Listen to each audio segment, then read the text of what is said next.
What we need, what the brokenhearted need, what the exiled and imprisoned souls long to hear is a gospel that does not ignore the cries of the afflicted.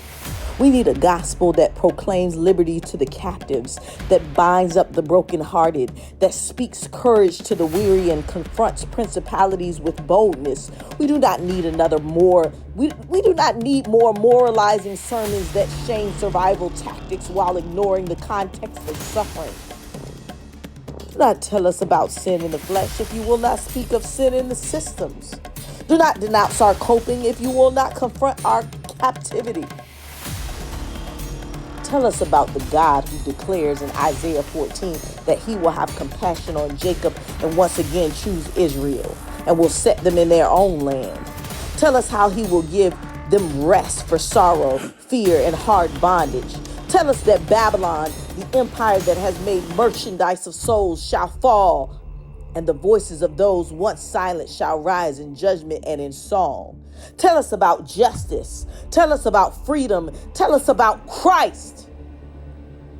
Not a whitewashed, westernized image of submission to empire, but the Christ who flipped tables, fulfilled the law, and declared liberty to the captives.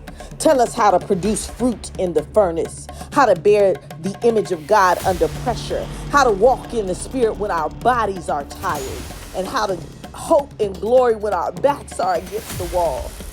And if you preach Christ in full, crucified, resurrected, ascended, and returning as King to judge the nations and vindicate the right.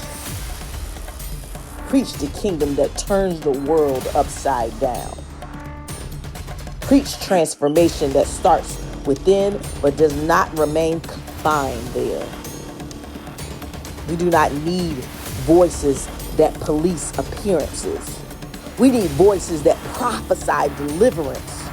We do not need sanctuaries that shame the broken.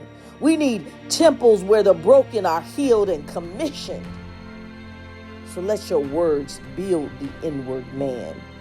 For from the abundance of the heart, the mouth speaks.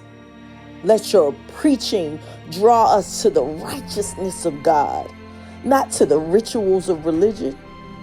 Otherwise, your sermons are noise in the court of heaven, a clanging cymbal where love and justice should reign.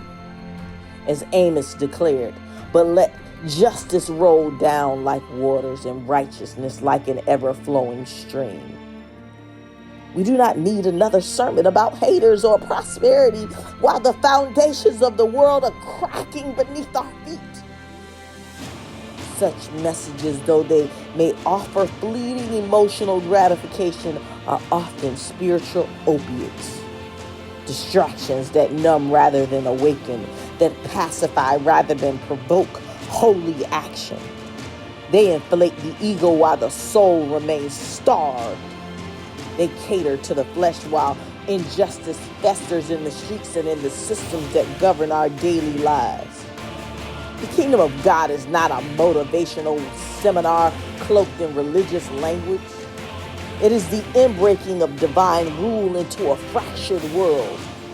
Yet how often is the pulpit reduced to pop psychology and personal branding, preaching leveling up while the people remain broken down? We do not gather to hear how to clap back at enemies or how to manifest material wealth.